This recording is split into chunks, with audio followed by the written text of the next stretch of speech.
I want to thank Todd for the really kind introduction, and even more so to both Todd and Cynthia for the invitation to come speak to you today. I'm really delighted to be here as part of your celebration, and as this is a birthday party, I thought it would be appropriate that we could have fun talking about this relatively new field of synthetic biology.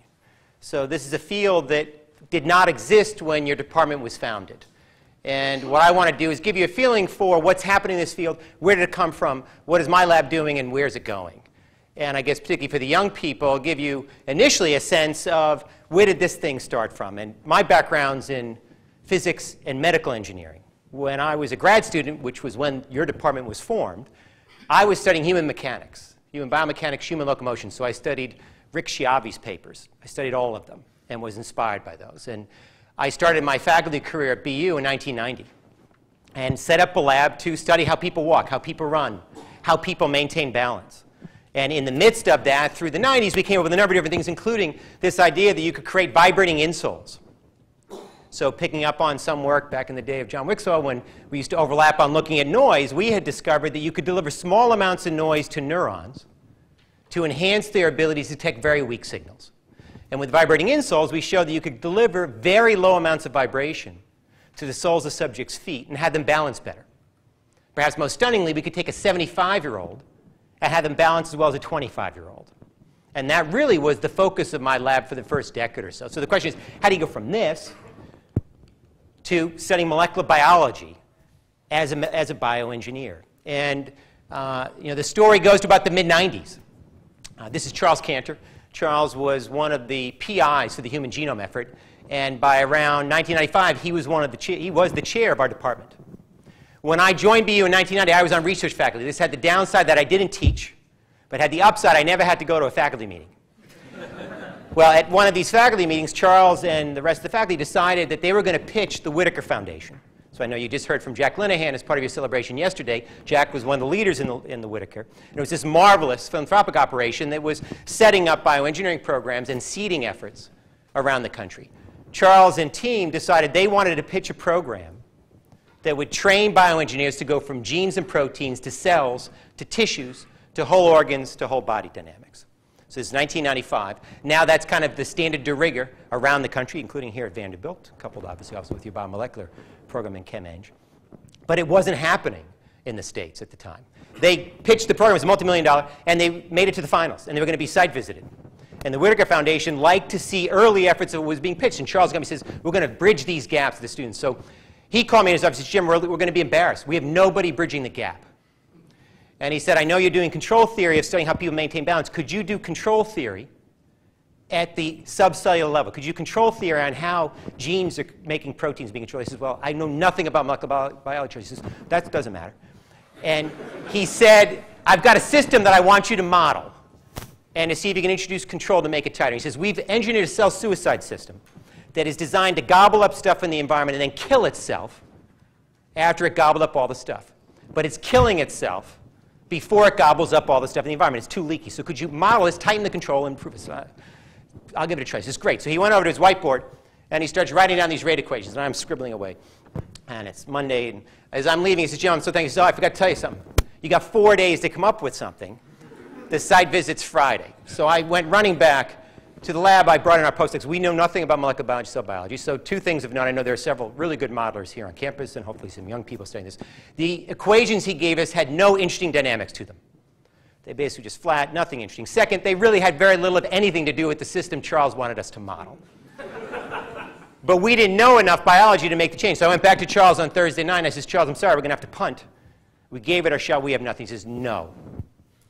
I want you to go out there tomorrow and give them your vision for what a bioengineer can do in molecular biology. And I told Charles, I don't have a vision. And he says, no, you're going to go out there and tell them what you think. And the next day, he wheeled me out, and I told them what I thought, and we did not get that grant. And it's a famous site visit in Whitaker Foundation history, and I played a very big role in that. Well, once we had more than 96 hours to think about molecular biology, my group and I, we got very excited as we began to think about what you could do. And now it's around 96, 97, we started studying molecular biology. And again, a faculty you remember, the #1 science project in the United States was the Human Genome Project. And it was on the cover of Nature Science every other week. And of note, there were few, if any, bioengineers playing in that space. Well, as this marvelous effort was unfolding and they were producing so-called parts lists for different organisms, the leaders began to recognize, both funding leaders and the project leaders, that the next big challenge was going to be, could you figure out how these parts fit together in network circuits and pathways? And I got introduced to Eric Lander, I got introduced to Lee Hood, and they all said, Jim, boy, if you could figure out how you could do that from different types of data sets, this would be a marvelous development. Well, at that time, microarrays had just appeared. So we have faculty here who have produced microarrays, et cetera, and many of you use them. At this stage, there were only 7 publicly available data sets, and they each cost an awful lot of money to get new ones. So the idea that you could infer a natural network inside a cell from such data was ludicrous. So those of you who don't actually play in that space, the idea would be you're going to try to solve a 10,000 by 10,000 Sudoku puzzle with only 7 numbers filled in. Right? You can get your answer, but it's not going to be what the guy that created it has. So Tim Gardner, my student, and I, we ran as fast as we could away from that problem.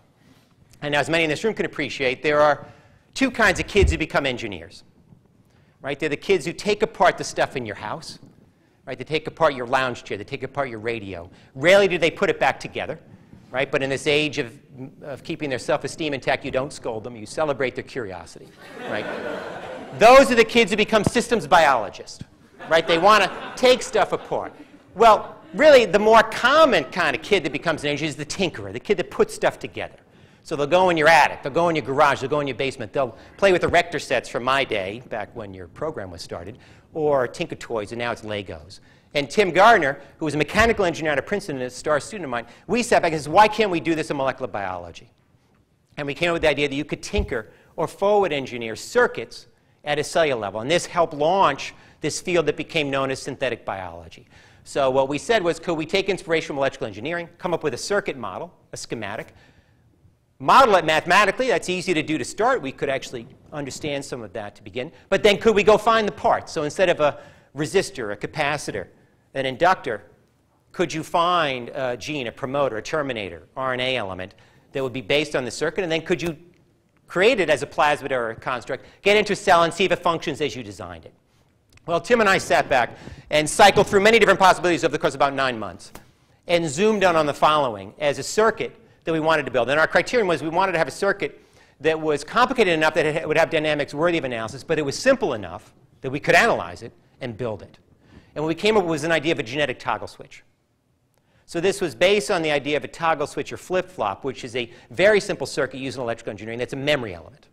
So it can be flipped between a 0 and 1 or an on or off state, which is a transient pulse.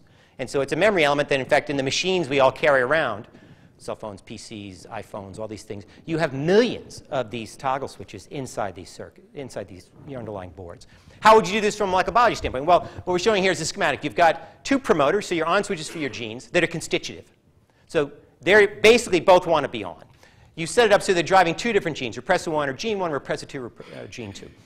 You design it so that the protein product from repressor 1 wants to bind to the on switch for repressor 2, shutting it off. And the protein product from repressor 2 wants to bind to the on switch for repressor 1, shutting it off. Okay? So your general idea is each wants to be on, but each is trying to shut the other off. So it's a mutually inhibitory network, which in principle you could design so that it's one of 2 stable states. Either state A, gene 1 is on, gene 2 is off, or state B, gene 2 is on, gene 1 is off. And in principle, you can flip this between states, now just giving the transient delivery of a chemical or some stimuli that's an inducive of the currently active systems. Let's say you have in state 1, state A, gene 1 is on, gene 2 is off.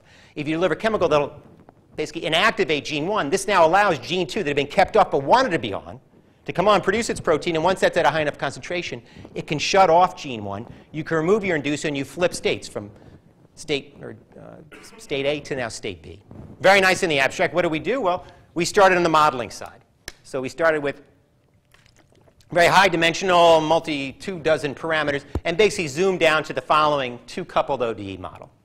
It can be nonlinear, where just simply where you've got its first order system, where you've got U is the protein concentration from gene 1, V is the protein concentration from gene 2, alpha 1, alpha 2 are the effective synthesis rates.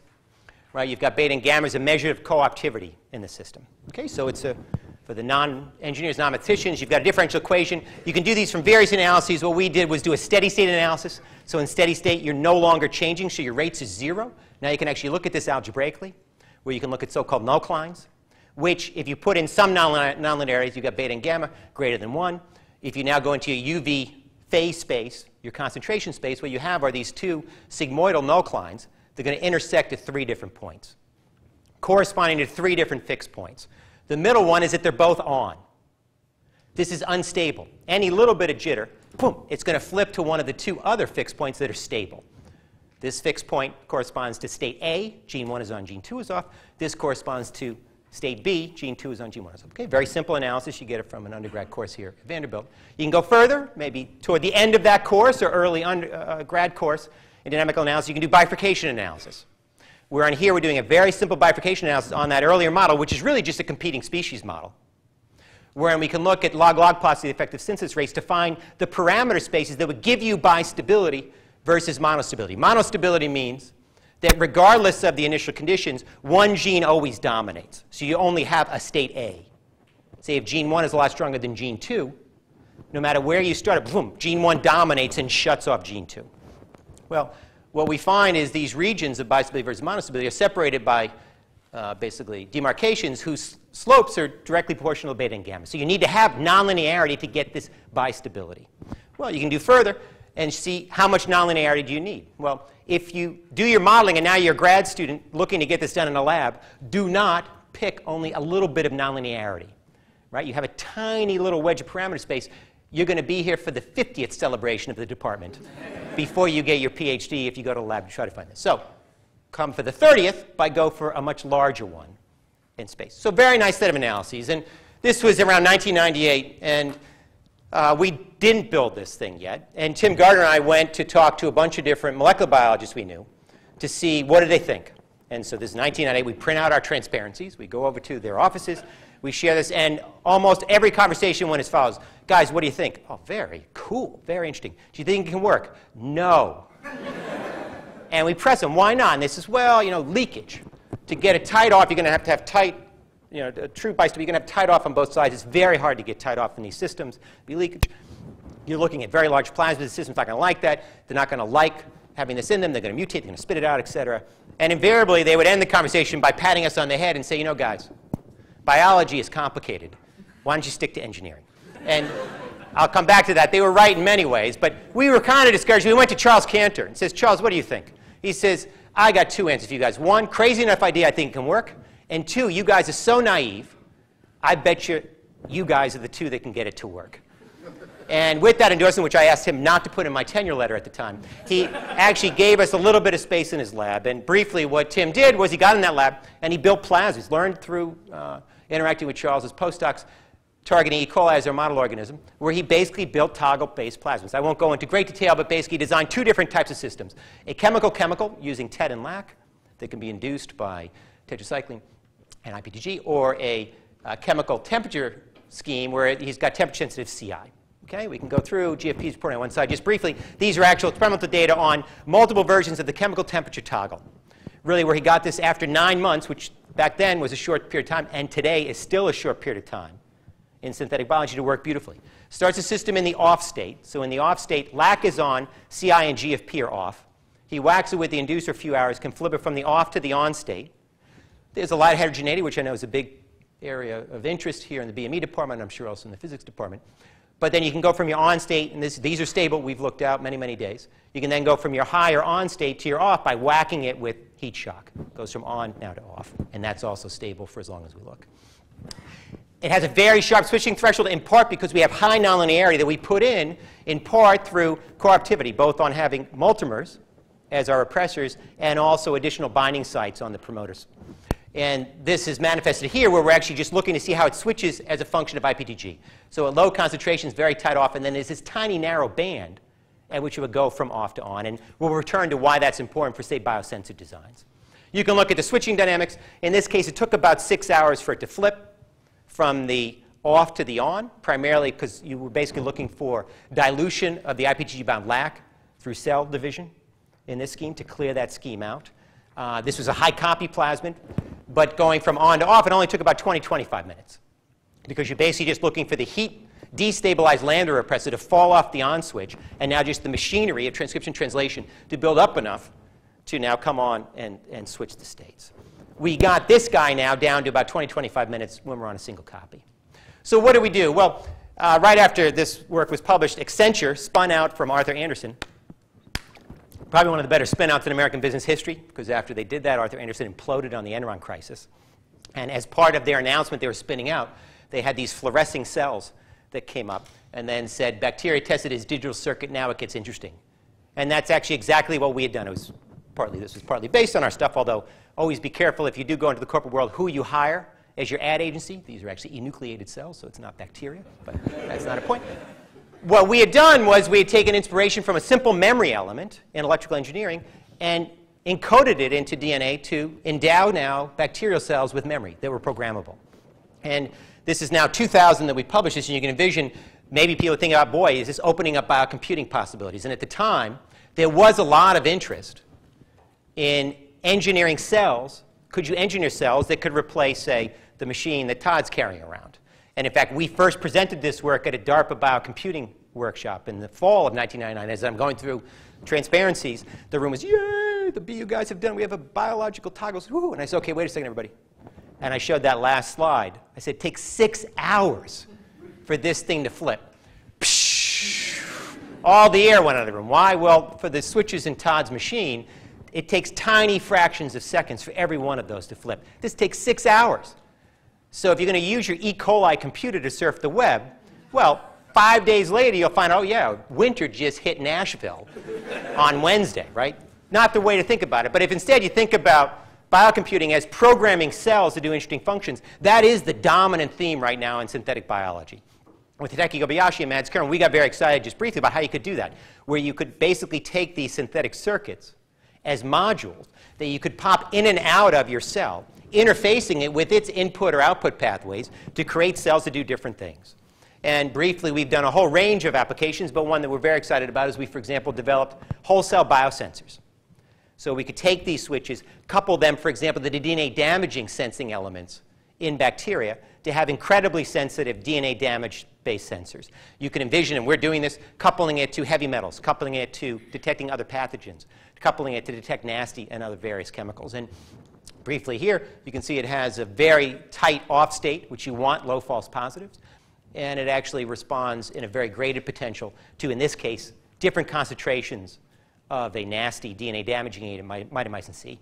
Ron Weiss, who is my colleague at MIT, he actually took this switch and coupled it to intercell signaling systems that enabled him to have a population that could now actually create bullseyes at the source of, say, a leak or the point that you want to detect. So it could be a mine or an explosive. And we now actually have a grant from the ONR to use these types of bacteria-based biosensors coupled to micro-robots with the eventual hope to be deployed into marine environments to sense explosives, say, in a harbor before you actually would deploy your troops. It's far away from doing it, but the Navy doesn't mind losing some bacteria robots. They obviously don't want to lose any troops. Well, if you dig in the literature, you'll see that most of the effort is around transcriptional switches.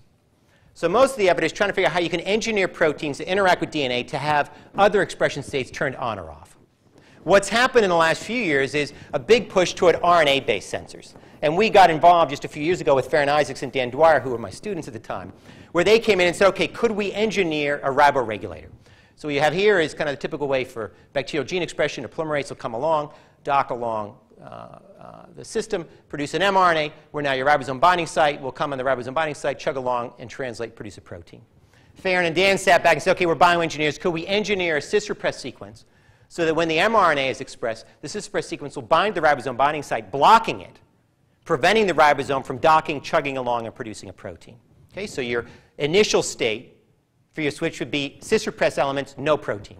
They then engineered a transactivating, short transactivating, non-coding RNA that's designed to interact with this cis-repressed sequence so that it would pull it off the ribosome binding site, exposing it so the ribosome could dock and produce protein.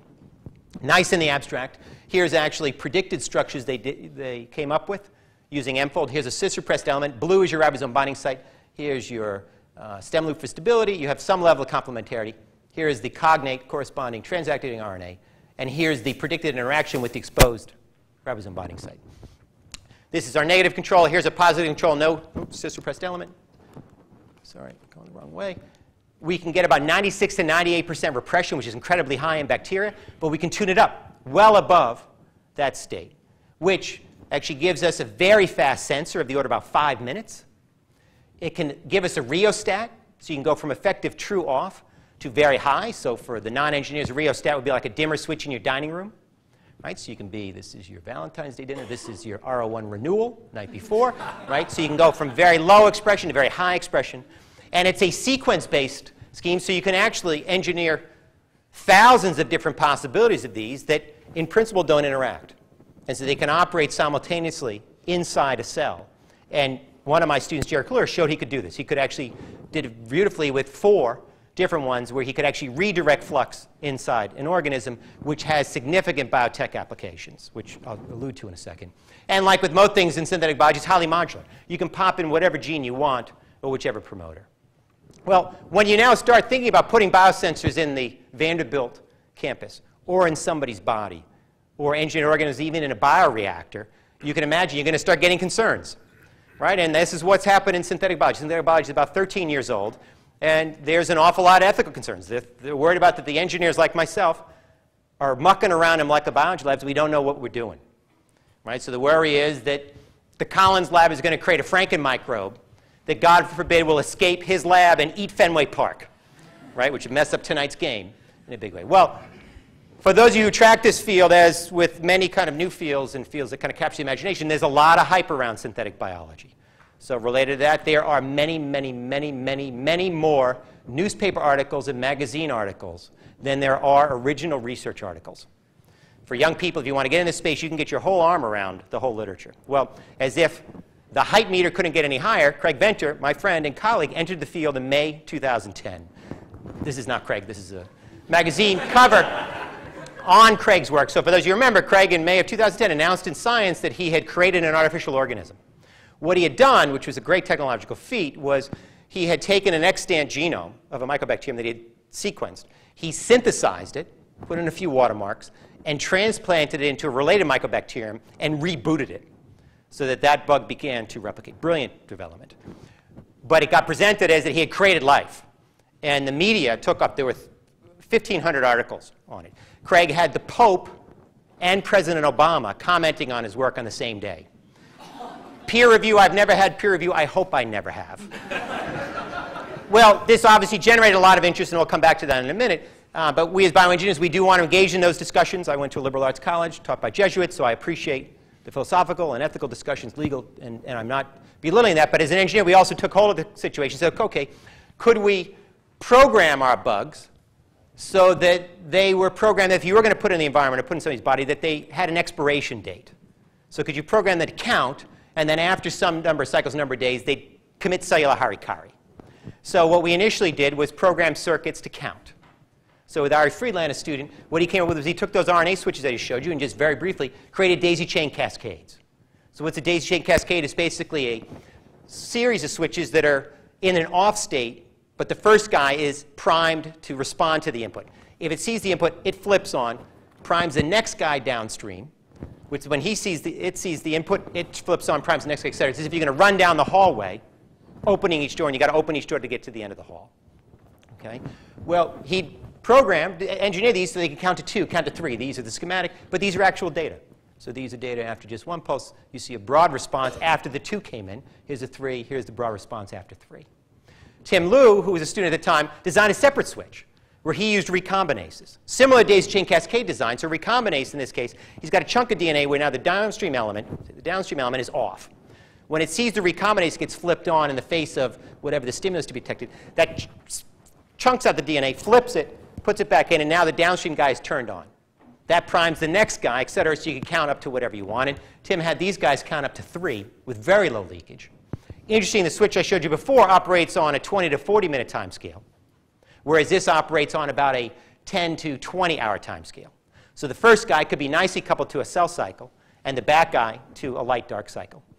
Jared Kahlura came in, a student of mine, and he engineered a microbial kill switch. So he took those RNA elements, coupled it to an AND logic gate that had to see 2 different stimuli. If it sees the 2 different stimuli, it flips on, produces lytic factors that will rapidly blow up the cells. So the notion here is you could, in principle, program these guys. And there's two interesting anecdotes to share. One is that after Craig made his announcement on a synthetic cell, President Obama charged his Bioethics Commission with their first task, which was go look at synthetic biology and check out what these guys are doing and see if they need more regulation. So they held 3 public hearings, invited all of us down. I got to give a presentation, and we were proud that they actually highlighted this in their final report. First, they said synthetic biology does not need any additional regulation, but let's keep an eye on them. But they then said, here's a much-needed safeguard that would be useful if you are going to engineer stuff. Let's have these safety switches to check things out in case it releases. Second, and more interesting, is when we published this in the summer of 2010, we got contacted by biotech companies. I said, Jim, we want your switch. We want to work with this. I says, why? And they says, we want it to protect against corporate espionage. And I said, oh, tell me more. And they said, you know, we're in the business, we basically will spend about $500 million to engineer a bug. Say in one of the cases, there were more than one. This is, we're engineering bugs to convert sunlight into fuel. And we're making this big investment. We're worried that the summer intern is not a summer intern, but is a spy from a corporate adversary or an enemy of the state. And so worried, the corporate intern late at night is going to take a jar, go into the bioreactor, steal the secret sauce, and run out and take it to a competitor. And so we said, OK. And they said, we want you to engineer these bugs so that they get taken out of the vat, the bioreactor, they explode. I said, OK, we know how to do that. And they said, we want you to do a little more. We want you that after they explode, or as they explode, that they need to shred their DNA. And I said, OK, I don't know how to do that. And I said, but why? And he says, well, we're worried the bad guys have Craig Venter tied up in the back, right, or somebody like Craig. And the notion is your cell explodes, but you still have your DNA. And that's where the secret sauce is. And so they could take the DNA, sequence it, synthesize it, and voila, you're making your sunlight into fuel. Well, we're not working on that part, but we are working, and there's actually a whole DARPA program around this and related schemes for this very thing. Well, what I want to do is switch gears and actually just play up a bit of what happened about 10 years ago, which is we very quickly zoomed back towards systems biology. So with Tim Gardner, we were like little kids with these switches looking for, like with a hammer, looking for nails to whack. And now around 2002, we realized you could use this in the context of systems biology to go after some pretty important problems. And again, inspiration came from electrical engineering. So what we realized is you could use these switches as probes to go into cells to figure out how cells are wired up. And now there were enough microarrays you could do this. And in electrical engineering, what will happen is, for those who are in electrical engineering, you'll take a circuit-based course where the professor will hand you a circuit board without the wiring diagram and say, OK, hotshot, how's it wired up? And what do? You run to your lab, your teaching lab, your electronics lab. You turn as many of the components as you can up or down or on or off. You measure the response of as many as you can. And you use machine learning algorithms across those responses to try to infer the circuit. You come back to the professor. You show them what you got. And if you're a student at Harvard, you get an A no matter what you show the professor. I presume here, as in BU, you probably get a fuller spectrum of letters, depending on what you show. This is, in short, what we did in the cell. We could go in with switches of perturbations, turn up or down different genes, promoters, metabolites, measure the response using some expression profile, and then machine learning algorithms to get you a network. And our network could tell you which gene is talking to which gene, but our network could also tell you what's the nature of the interaction. Is it activating or inhibitory, not simply an edge? And what's the strength of that interaction? And that entered into a very important application of ours, which we realized you could use this to get after the targets of drugs. I'll tell you motivation in a second from engineering. Motivation from the drug world is that for those of you who work with pharma and biotech, you know in this target-rich biotech period that we're in is that drug companies are incredibly good at setting up assays to see, does the compound under development hit the target it was designed to hit? What they're incredibly bad at doing is telling you what else do those compounds hit. And drugs will usually fail because they hit a lot of stuff and you get toxic effects. Frankly, I think drugs are effective because they hit a lot of stuff. And I think we're kidding ourselves that we think we understand how drugs work. It's incredibly complicated. Well, briefly, we realized you could use this network to get after that. And it came from control theory. So I teach control theory to our bioengineering undergraduates in the spring. And from lecture 1 to lecture 27, I emphasize to them that there's 3 parts to a control system: the input, the output, and the system itself. You know 2 of the 3, you can work out the 3rd. So in this case, if you don't know the input, but you can measure the output, if you have a model of the system, you can filter the output through that system to predict what was the input that led to that output. We did this in silico. We've done this for fungal systems. We've done this for mammalian systems. What I want to just briefly do is share with you work we've done in bacterial systems. And our motivation on bacterial systems comes to try to improve our antibiotic arsenal. And why? It's captured scarily on this plot. As many of you know, shown on the left, the number of resistant strains is dramatically growing and has been now for decades. In the past, this was limited to hospitals, right? Worst place to be when you're sick is a hospital. Get out as fast as you can because these bugs are going to get you. But now it's more problematic because these are outside hospitals, right? They're in child care centers. They're on our playing fields. They're in gyms. They're at hotels, the Marriott here in Nashville. They're all over the place. This, unfortunately, is coupled with the plot on the right. And that is that the number of new antibiotics being developed is dramatically dropping. The number of new antibiotics being approved is dramatically dropping. Big pharma and biotech are getting out of the business. I'm a fan of big pharma and biotech. I work with them. I think incredibly smart people. And I don't fault them for economic reasons of, in this case, you take an antibiotic for 2 weeks course. It's about a $20 billion market, narrowly sliced up. Don't fault them on focusing on things like cancer or diabetes or metabolic disorders where you can have a chronic, long-term course of treatment. No problem. What I do fault them on is the companies that are focusing on lifestyle drugs at the expense of something like antibiotics. Stunning fact is that there are more Viagra-like drugs in development than there are antibiotics in development, which is a stunning comment on priorities that our society is placing. I'm a very positive guy. So I motivate my team by saying, OK, while some of us may die from a bacterial infection, at least we'll have a smile on our face. With that, what do? We want to look at antibiotics. So we initially we have collected hundreds of bacterial expression profiles, in this case for E. coli. We reconstructed networks on a whole genome scale. And what we wanted to do was look initially at quinolones that are known to inhibit gyrase. We also just quickly looked at, in this case, CCDB. This is an endogenous protein, which is also known to inhibit gyrase.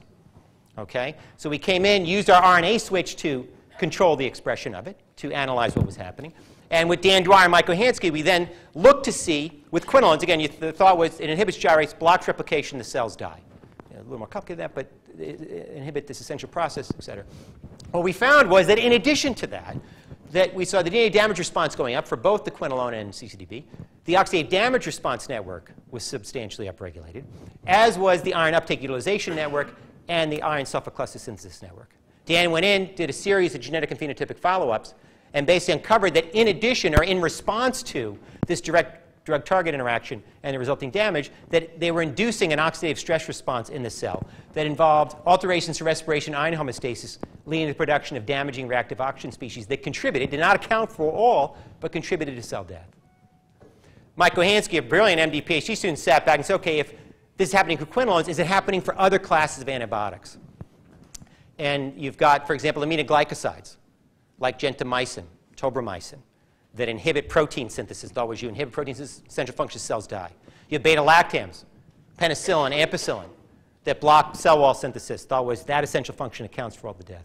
Well, Mike and Dan went in, and yes, you have the damage that results from that. That contributes, absolutely. But that as a result of the damage, they found that there were alterations to metabolism that led to alterations of cellular respiration, that led to alterations of iron homeostasis, that led to the production of damaging reactive oxygen species that contributed to cell death.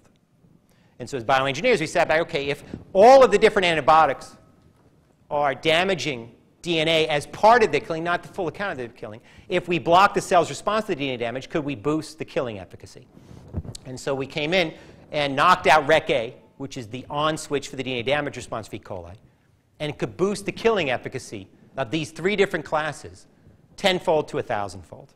Well, we then very quickly set up a REC-A ATPase assay to look for inhibitors of REC-A. Worked with a number of different groups and basically found a number of good hits. CB301 is an example. When you introduce CB301 by itself, REC-A is not essential. The cells are happy. They're growing as if they're not seeing anything that's nasty. Combine it with gentamicin, which wasn't thought to damage DNA, and we could boost its killing efficacy up to 1,000-fold.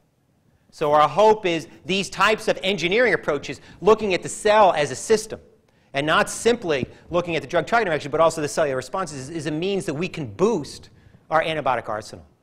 Well, with Tim Liu, who was my star student, he's now faculty at MIT, we also sat back and said, could you do this also with bacteriophage? So viruses that only go after bacteria.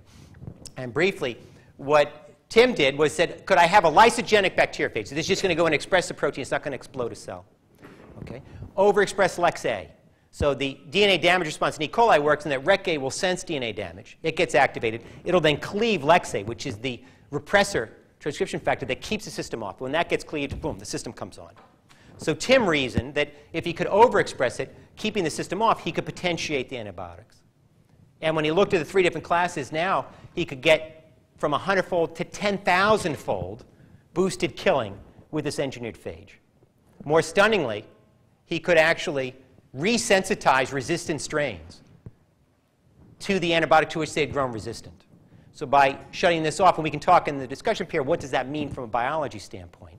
And we actually did the first animal study in SynBio, where basically we showed for an E. coli-infected mouse that the phage could boost the survival rates from 20% to 80%.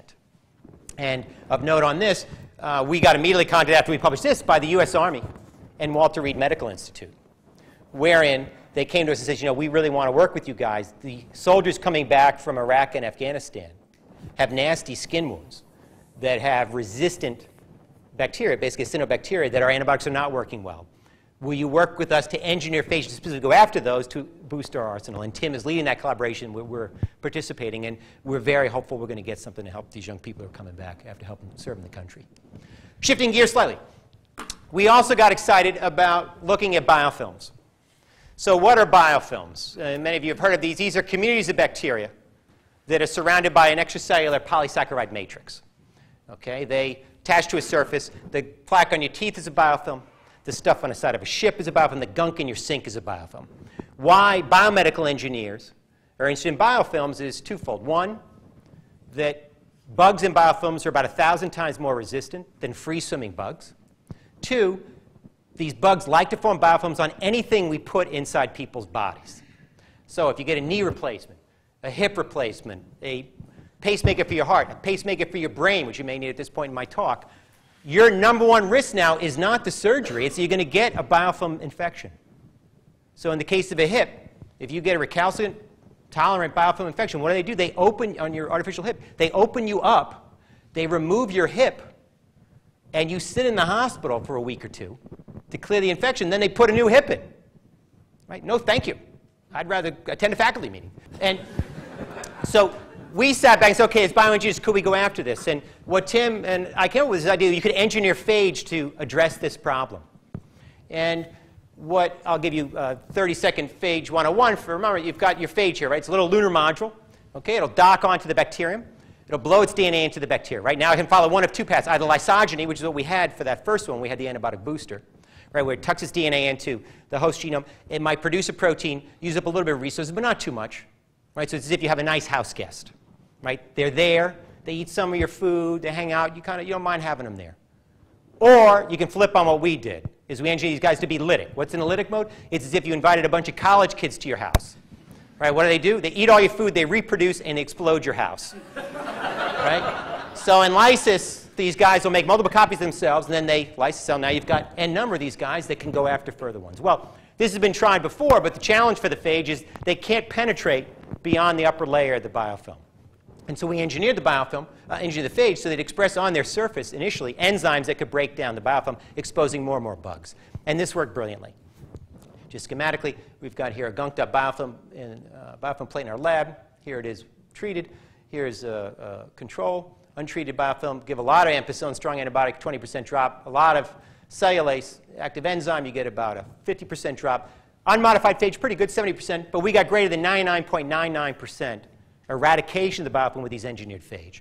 Tim did a further scheme where instead of just expressing stuff on the surface, he did a Trojan horse version where they went in, expressed enzymes inside the cell that when the cell lyses would help disperse the biofilm, and he got similar 99.99% clearance. Tim and Mike Curris, very entrepreneurial students in my lab, grabbed this and started a company, initially called Novophage, where their focus was to basically use this for therapeutic applications. And their business model was to enter and win every university business plan competition that they could. Okay? And they executed brilliantly on that. They won most of them. They did a really great job. Then they went to talk to the investors. The investor says, oh, no, we don't want you to do clinical biofilm eradication.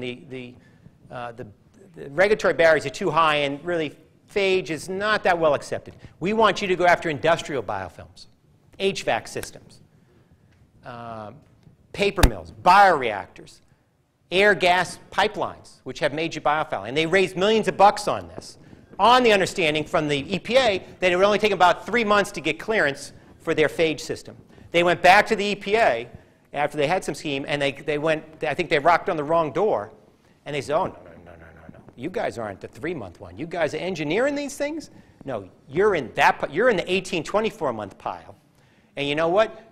You're going to have to come back every time you change your phage, and every time you modify a new one. Now, as you can appreciate, for those who do, any microbiologists here or bacterial biofilm guys, they're multi-species, and the HVAC system in Nashville is different from in Boston, different in LA. So you're going to have all different cocktails. And these guys, to their credit, says, we don't want to do a biotech hope company. We want to make product. And even though they raised millions for this one model, they pivoted and they flipped. They changed their name to Sample 6, and they now are using engineered phage to detect pathogens in a very rapid, non-cultured fashion. So they're targeting the food industry to start. They can actually get a readout in 3 to 4 hours of whether you have Listeria, E. coli, Salmonella in your production plant. And they're now in 9 different production plants for different companies around the country. They did a soft product release just a couple months ago. They just finished a Series B. And they're going to be targeting the healthcare industry to come up. And the notion here is this synthetic biology is a real product that's beginning to have early signs that it could have an impact. Well, I see time is flipping out, so I'm going to quickly flip through, not tell you slides, except that SynBio is moving into mammalian space. I do have a Vanderbilt student, former student, that I was going to throw up, Al Gore. Never got a degree from here, but he did study classes. I'm going to go through that and not show you that. Instead, just finish off on 2 very quick anecdotes so that people can go where they need to, which is SynBio is going after, I think, one of the more exciting spaces right now in biomedicine, and that's the microbiome.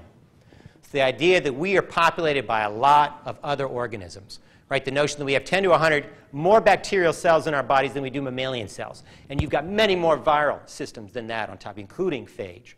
And there's a lot of exciting work, I'm sure, as well here at Vanderbilt, but going all around the country, trying to understand how the microbiome influences health and how it influences disease and how we can interact with it.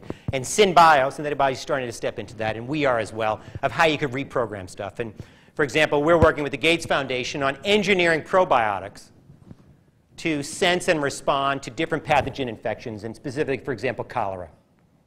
So we are re-engineering lactobacillus, microbe you find in your yogurt, endowing with a decision-based circuit that's in the front end an AND logic gate of the type I showed you from my programmable microbial kill switch, where it will respond to 2 different signaling molecules from cholera. If it sees both of those, it flips on and produces an antimicrobial peptide that goes after cholera. So the beauty of this is twofold. One is you'll have, say, if you spike it into yogurt or in a pill, so in the face of a cholera outbreak, say, for example, post-earthquake in Haiti, now only those who see it, if you get this to work, and we've got this in a dish right now, we're moving toward a mouse in the next month. The idea would be that only those that would be exposed to the infection would be at risk of seeing the toxic drugs, and these drugs can be toxic. Second is it's cheap. Those who work in peptides, you know antibacterial peptides are very expensive to produce, but they're not expensive to produce in this scheme. And we're now extending this to other gut pathogens, but perhaps even more excitingly, we're now looking to see what we can do on skin. And we've been talking with Lifebuoy, which is a brand of Unilever, that focuses on developing very cheap hygiene products for Asia, Africa, and South America. And they're very excited to work with us. We're more excited to work with them, I think, to see can we engineer these guys that can go on products to very rapidly help clean hands, for example, around the world. And then finally, one that I'm really excited about is we're basically doing what we're calling gene therapy for bacteria. And that is figuring out, can we functionalize endogenous bacteria in your gut, endowing them with circuits to do different functions, including along the lines of detecting cholera. And why? Well, for those of you who take probiotics, probiotics really rarely well integrate into your very stable microbiome. They will following an illness. They might after you took a trip. They might after you eat a Fiber One bar. But for the most part, they don't have much of an impact. And we recognize that. And so what we're working on is using lysogenic phage as a delivery vehicle to send in circuits that can respond to irritable bowel syndrome. They can respond to certain allergies. They can respond to other pathological conditions, including infection, to endow the bugs in the gut with certain schemes that could then produce either a readout to say the person has an issue or a remediating scheme. And here's just early in vitro work that we're showing, where in fact the circuits that we're delivering with the phage function as well and on par with what we delivered via regular plasmid transfection. And we now have launched animal studies where we're basically just seeing if we can deliver phage into no biotic mice that we've seeded with E. coli to get them to basically pee or poop blue in response to inducer. And I have no data yet to show, except we've got approval and we're going to move that. With that, I just want to end. Of all the networks I've gotten to play with, the one I'm proudest of is shown here. And that is I've had just a great group of young people who've been willing to go on a pretty crazy path with us. And really, it's their work that I get to share on this great celebration. To you all, I congratulate you on creating such a great program, and I want to thank you again for having me down. And we might have time for a few questions.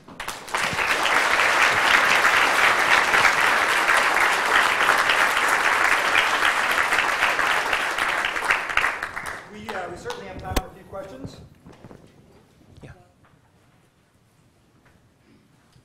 First of all, thank you very much for your lecture. I'm over in the medical school, and you really provided some really stimulating thoughts. Oh, thank you. I have a question. In the drug-resistant effort, where you were looking at ways of developing antibiotics that can attack resistant organisms, who's winning? The development of the new antibiotics or the evolution of resistant antibiotics in nature? Yeah, it's a great question. I think we're losing. And there's multiple reasons for that. One is evolution is incredibly powerful. And so these bugs they want to, I'm saying want to, but you know, they'd like to live, they want to replicate. And we're not developing enough new antibiotics to keep pace. And we may be soon, and you'll hear more or you'll read more, in a post-antibiotic age, at least for certain infections. And this is in part from overuse of antibiotics. And let me comment on that, and I'll speak a little bit to also what we're doing in this space. And so my wife's a primary care doc at Mass General. And good luck getting an antibiotic out of her. God bless her. In that, you know, you really have to have a bacterial infection. So many patients, I'm sure there's MDs here, you know, they want an antibiotic when it's just a viral infection, or they don't feel good. I have a cold, doc, just give me an antibiotic. It might be bacterial, right? And you know, bugs respond to those. So we actually showed on our oxidative stress a pretty scary mechanism a few years ago, and that is low amounts of antibiotics will serve as active reactive mutagens. And that is, at low levels, they still produce oxidative stress inside the bugs, which will bump up substantially the mutation rate. So that in a person who's taking antibiotics they shouldn't, it's not simply natural selection of a randomly mutated guy. It's that the antibiotics themselves are bumping up the mutation rate. Related to that, you have, in this country and around the world, farmers who are using antibiotics prophylactically to help grow up their animals, which is leading to more and more resistant strains. And then many in this room, including, oddly, my house, with my antibiotic tough gatekeeper, my wife, we have these antibacterial soaps and wipes around the house, right, that say it'll kill 99.99% of germs. Well, the 0.01% is getting stronger, and it's going to get us. And so we run that risk. Now, what we're doing is multiple things on the resistance side, but let me explain the mechanism. What we found is we generally think of resistance as yes, no. You're resistant or you're not. And that the antibiotic's not doing anything as a result of the fact that, say, there's a mutation in the target. And that's not the case. So we found, and you know, I think you have MIC data that would support this, but that, say, if you're in a quinolone-resistant strain, we have a mutation in gyrase A, quinolone will still bind, not as well. It won't now produce enough at that concentration of the damage to cause the cell to die, but it still produces some damage. And it's just below the threshold for killing. And that includes oxidative stress. And so what we show and what we know is that if you block the defense capacity of that cell, you can shift the goalpost of killing, boom, and move it back toward a killing scheme. And we're very excited how you might be able to do this in other settings. Okay, one more question. Along the same lines, do you guys track mutation rates in your own constructs? When you put them, for example, for the self-imploding bacteria, the self-imploding mechanisms, have you done that? Yeah, it's a great question. So again, multi-part answer. We did do a study. So when you look over the, say a few days, these things are pretty good. They stay stable. When you start looking out about 2 weeks, functionality disappears. So when we looked at, and this is on systems that we're flipping back and forth. If you leave them quiet, cells are pretty good. 2 weeks later, you can still flip it on. If you're flipping, for example, the toggle back and forth, after about 10 days, it's a quiet population. And you get enough mutations, and or the system just spits it out. And so there's a few comments on that. One is I'm now working with control engineers to address, could you design robust circuit designs? They can get after. I made the comment that it only took 9 months for the toggle, which was a short period of time, and still, actually, we haven't really cut that down some more, because for the most part, it's hard to get these things to function the way you want. And so we're looking to see, can you use engineering principles to get after very robust design that any part will work? And as a result, mutations to those parts will still lead to a functional output. Other groups are looking to ramp down the mutation rate. But what's interesting, when I spoke to the President Obama's Bioethics Commission, you had two camps on their team. One was worried of the Franken microbe. Would it mutate and become this blob that you couldn't control? And they actually referred to it as the blob. And I told that, we don't see that. You don't see these gain of function. It's been universally loss of function. And the more informed half said that's still a problem, right? So as you said, that if you've got your imploding, your exploding cell, and it's not ready to go when it should go, that's a big problem. And that's where there's still an awful lot of work in this space to be done. Terrific. Thank you, everybody. The end of the presentation be delivered by Associate Dean Cynthia Pascal. So we have a small gift, a token of our appreciation. Thanks. Thank you so much. Thanks. Would like to invite everyone to join us for a reception in Adams Atrium, and where you can follow up with more questions for Dr. Collins. Thank you so much. Thanks, everybody. That was nice. Thanks.